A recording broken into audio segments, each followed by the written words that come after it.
دعا کریں کہ خدا مجھ سمیت ہم سب کے گناہوں کو معاف فرمائے، جو پریشان حال ہیں ان کی پریشانیوں کو دور فرمائے، جو بیمار ہیں ان کی بیماریوں کو دور فرمائے۔ کئی مومنین دعا کے لیے بولتے ہیں مولانا بیمار ہیں دعا کیجیے۔ کچھ مصائب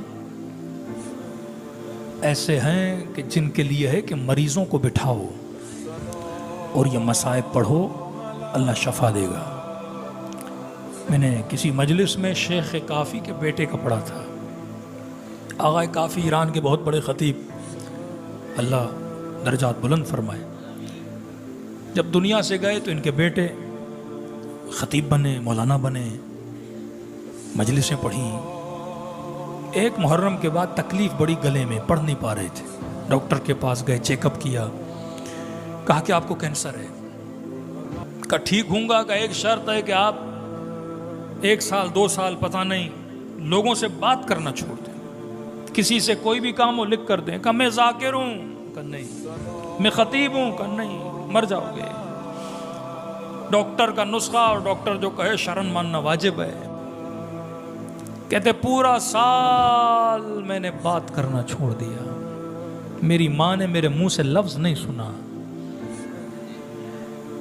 محرم کے دن آئے، غم حسین کے دن آئے، 6 محرم آئی، بستر پہ لیٹ رہا تھا، آنکھوں سے آنسو بہے۔ میں نے کہا مولا لگتا ہے اپنے ذاکر سے ناراض ہو،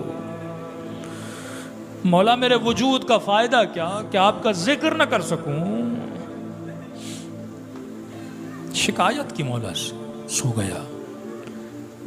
خواب کے عالم میں دیکھتا ہوں ایک حجرہ، ایک کمرہ ہے، اس کے چوکھٹ پہ ابا عبداللہ میرے مولا حسین کھڑے، اور کہا کہ شیخ کافی کے بیٹے ادھر آ، ناراض نہ ہوا کر کہ ہم نے تجھے اپنے ذکر سے روک دیا۔ کہ آج تو نے شکایت کی ہے نا، 1 مہینے پہلے کرتے، 4 دن پہلے کرتے جب بیمار تھے تو بلا لیتا میں تمہیں۔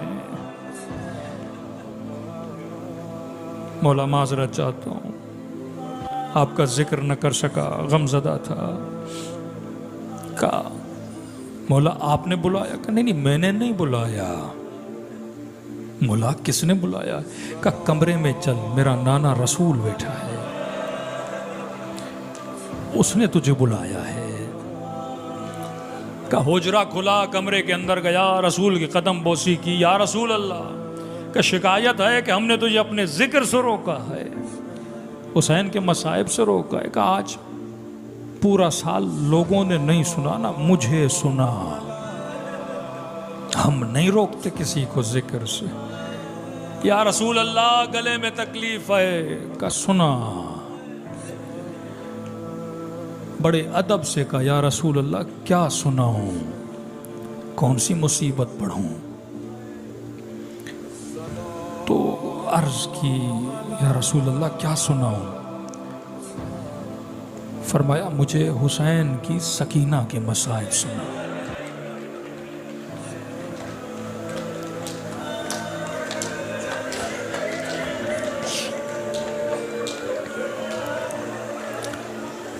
آغا کافی کے بیٹے کہتے ہیں وجود لرز گیا،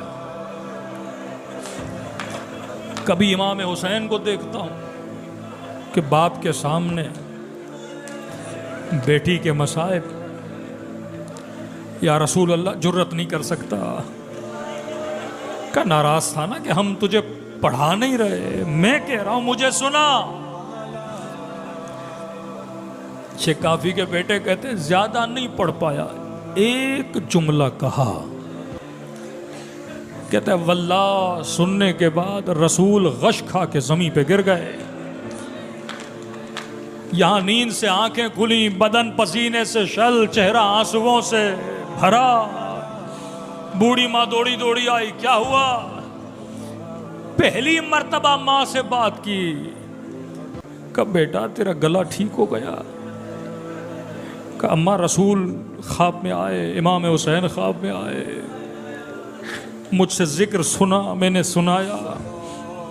ماں جلدی ہاسپٹل لے گئی، چیک اپ کرایا، شفا کا کینسر ہے ہی نہیں۔ گھر واپس آئے، پورے محلے کو پتا چلا، سب جمع ہوئے، آنکھوں میں آنسو گریا، شیخ کافی کے بیٹے شفا مل گئی، کہاں شفا ملی، رسول نے شفا دی۔ لوگوں کو کہا کہ مجھے شفا تو ملی لیکن آج ایک بات کا پتہ چلا کہ خدا نے اس بی بی کے ذکر میں شفا رکھی ہے،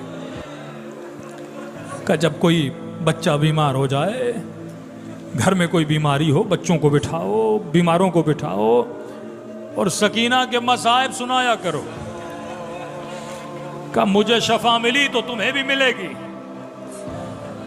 سارا مجمع رو رہا تھا کہ شیخ کافی کے بیٹے تو نے پڑھا کیا کہ رسول غش کھا گئے؟ کہ بس ایک جملہ پڑھا، زیادہ نہیں، مجھے نہیں پتا رسول غش کیوں کھا گئے، رسول کو کیا یاد آیا ہوگا، کہ کیا پڑھا؟ کہ میں نے کہا یا رسول اللہ زیادہ جرت تو نہیں، ایک جملہ پڑھوں گا جو بچی نے خود کہا تھا، وہ کہوں گا کہ جب گود میں بابا کا کٹا ہوا سر آیا تو بڑی حسرت سے کہنے لگی بابا تیری آنکھیں بند کیوں ہیں؟ بابا میں نے نہیں دیکھا کبھی باپ بیٹی سے شرمائے، بابا ذرا آنکھیں تو کھول۔ اور کہنے لگی کہ بابا تیری بچی کا رخسار چھوٹا تھا، ظالم کا ہاتھ بڑا تھا۔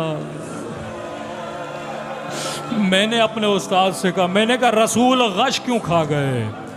کہا کیونکہ ایک بیٹی کا سن رہے تھے کہ بابا رخسار چھوٹا تھا، ظالم کا ہاتھ بڑا تھا، کہ رسول کو وہ گلی یاد آئی ہوگی جب کسی نے فاطمہ کو تماچا مارا ہوگا۔